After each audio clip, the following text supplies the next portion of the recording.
おはようございます。今日はアクリル絵の具で女性の絵を描いていきます。また今日からできる世の中を良くする方法についても語っていますので、よかったら最後まで聞いていってください。それでは今日の絵について、今日は先ほどもお伝えしたようにアクリル絵の具で女性の絵を描いていきます。今回の新しい試みとしては生成 AI ですね。最近生成 AI で作れる絵の精度が格段に上がっていますが、今回は初めて部分的に生成 AI を取り入れて絵を、パソコン上で Photoshop で作って、それをアクリル絵の具で描くといった形をとっています。うまくいけばいいですね。では楽しんでいきましょ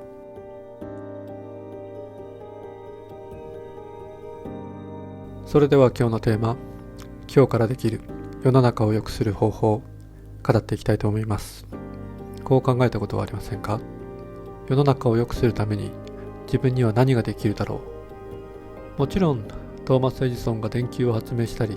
スティーブ・ジョブズが iPhone を世の中に送り出したように、一人の人間の革新的なアイデアが人類を大きく前進させる力となることは素晴らしいことです。しかし僕たち一人一人が社会を良くするためにすることは必ずしもそんなに壮大なものである必要はないのです。毎日僕たち一人一人がほんの少しだけ意識して行動することで、この世界はきっと少しずつ良い方向へ向かうはずです。ではそれは一体どんなことでしょうか？一昔前であれば、道にゴミが落ちていたら拾うとか、大きな声で挨拶するとか、そういったことがその答えとして挙げられていたかもしれません。もちろんそれは今でも大切なことですが、自分が意識して行動していることは、ネット上のコンテンツに自分の意見を残すというものです。皆さんも知っての通り、インターネットは同じ意見を持つ人々が集まることで、時に大きな社会的な動きを生み出す起爆剤となります。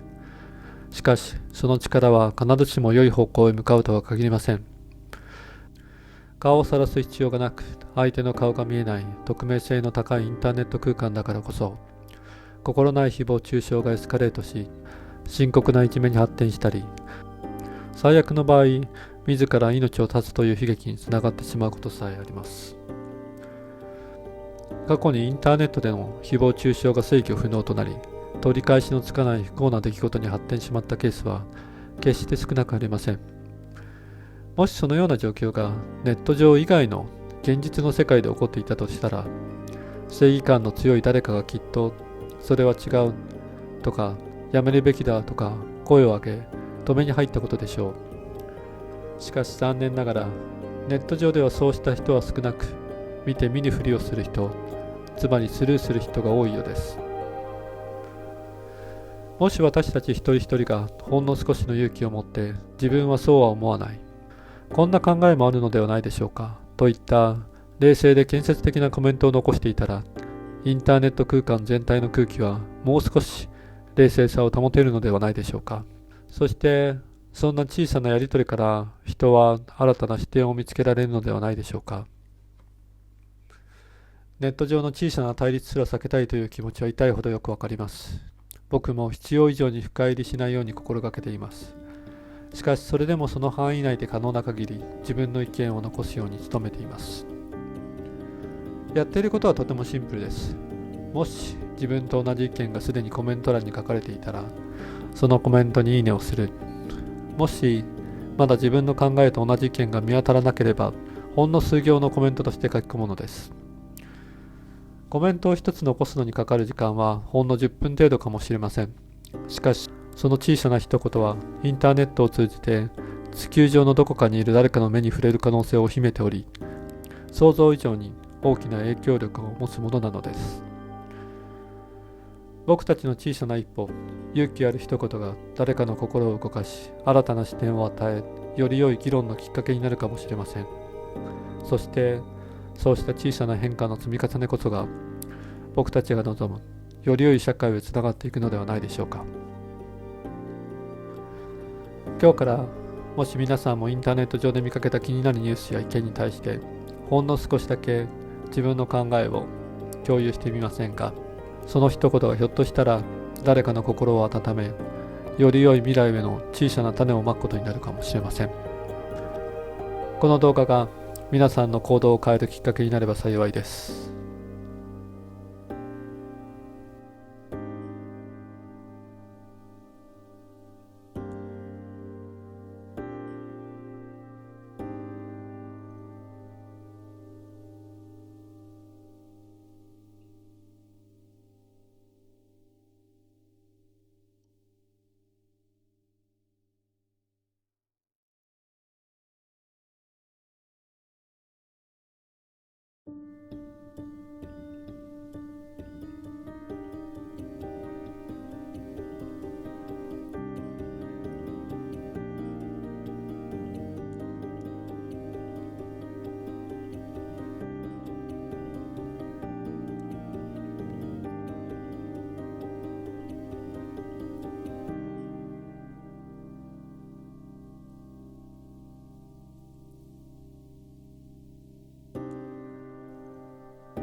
そろそろ終わりにしようかなと思います。グリッドを引いても色を塗っているうちにグリッドが見えなくなって正確な位置を計測できなくなっていくんですけれども、今回は途中でね、上にマスキングテープを引いて、そのマスキングテープ上にグリッドを書いて最後まで正確に位置を考えながら書くことができました。一方で背景の空の色がなかなか色ムラを消せなかったなと、そこがちょっと反省点ですね。それでは今回はこんなところで、よかったら一緒に絵を描きましょう。ではまた次の動画で。